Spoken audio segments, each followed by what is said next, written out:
Assalamualaikum warahmatullahi wabarakatuh. Perkenalkan, nama saya Salwa Zahara dengan NIM 250201049. Saya akan mempresentasikan dengan berjudul Teori Keperawatan Johnson, Model Sistem Perilaku, dengan latar belakang pengalaman dan pandangan Dorothy E. Johnson pada tahun 1919 hingga 1999 yang melihat manusia sebagai sistem perilaku kompleks yang terdiri dari 7 subsistem saling terkait.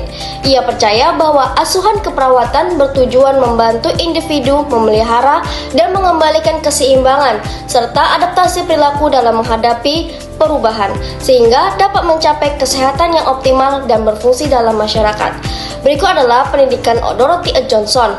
Beliau memulai karirnya pada tahun 1942 ketika ia lulus dari Vanderbilt University School of Nursing di Nashville, Tennessee.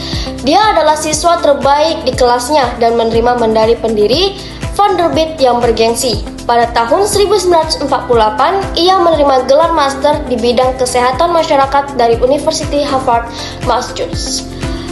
Teori behavior sistem model dikembangkan oleh Dorothy E. Johnson, di mana individu dipandang sebagai sistem perilaku yang selalu ingin mencapai keseimbangan dan stabilitas baik di lingkungan internal maupun eksternal. Juga memiliki keinginan dalam mengatur dan menyesuaikan dari pengaruh yang ditimbulkannya.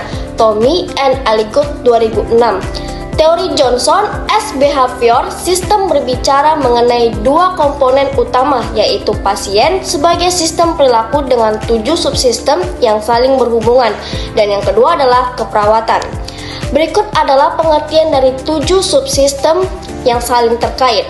Yang pertama adalah attachment afiliatif, merupakan bentuk pemenuhan kebutuhan tambahan dalam mempertahankan lingkungan yang kondusif dengan penyesalan dalam kehidupan sosial, keakraban, dan ikatan sosial. Yang kedua adalah dependensi, merupakan bagian yang membentuk sistem perilaku dalam mendapatkan bantuan fisik, perhatian, pengakuan, dan persetujuan. Yang ketiga adalah achievement, berfungsi untuk mengontrol beberapa aspek diri atau lingkungan meliputi keterampilan intelektual, fisik, kreatif, mekanik, sosial, dan merawat. Yang keempat adalah agresif protektif, merupakan bentuk mekanisme pertahanan atau pelindungan baik terhadap diri sendiri atau lingkungannya. Yang kelima adalah ingestif, berhubungan dengan nafsu makan dan meliputi kapan, bagaimana, kenapa, beberapa, banyak, serta dalam kondisi bagaimana individu makan. Ingestif dipengaruhi oleh perubahan sosial dan psikologis.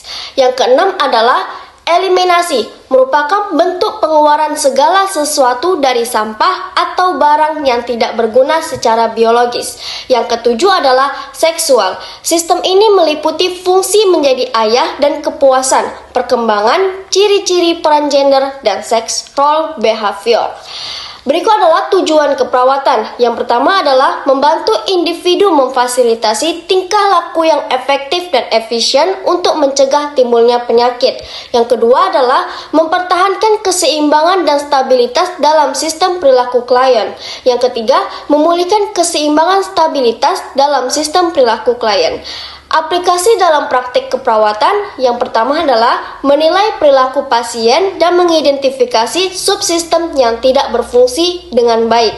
Yang kedua, mengembangkan rencana keperawatan untuk mempromosikan keseimbangan dan stabilitas dalam sistem perilaku pasien. Yang ketiga adalah mengevaluasi hasil intervensi keperawatan dan melakukan penyesuaian yang diperlukan. Berikut adalah pengertian dari keperawatan. Keperawatan diartikan Dorothy E. Johnson sebagai suatu kegiatan eksternal yang kuat untuk memelihara organisasi atau struktur perilaku pasien secara keseluruhan, di mana pasien mengalami tekanan atau stres. Keperawatan diartikan pula sebagai suatu ilmu dan pengetahuan dalam memberikan bantuan pada waktu sebelum dan selama pasien mengalami gangguan. Pengertian dari manusia adalah Dorothy O. Johnson memandang manusia sebagai suatu yang utuh dan saling berhubungan antar manusia dengan lingkungan serta mempunyai tujuan dan keseimbangan. Dorothy O. Johnson mengatakan bahwa suatu sistem perilaku merupakan suatu pokok utama pada manusia dan bila sistem keseimbangan perilaku menurun, manusia berusaha untuk mempertahankan dan mengembalikannya keseimbangan. Yang ketiga adalah pengertian dari kesehatan. Dorothy O. Johnson mengatakan kesehatan sebagai suatu yang sulit dipahami yang di tingkat pengaruhnya dinamis dan disebabkan oleh faktor biologis, psikologis, dan sosial. Kesehatan ditandai oleh organ-organ yang berinteraksi interdependensi dan berpanduan dari subsistem perilakunya. Ketidakseimbangan dalam struktur susunan dan fungsi dapat mengakibatkan seseorang sakit. Terakhir adalah lingkungan. Lingkungan terdiri dari seluruh faktor dari sistem perilaku individu.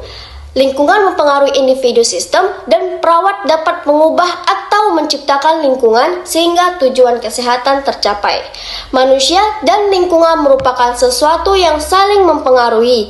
Sistem perilaku berusaha mempertahankan kesehatannya serta keseimbangan dari pengaruh lingkungan yang dapat mengakibatkan gangguan keseimbangan sistem perilaku.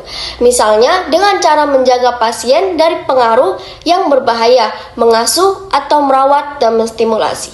Berikut kesimpulan dari teori keperawatan Johnson, yaitu memberikan kerangka kerja untuk memahami perilaku manusia dan mengembangkan intervensi keperawatan yang efektif. Sekian dari presentasi saya, lebih dari kurang saya mohon maaf. Apabila ada perkataan yang salah, mohon dimaafkan.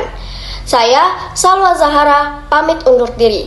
Saya akhiri dengan wassalamualaikum warahmatullahi wabarakatuh.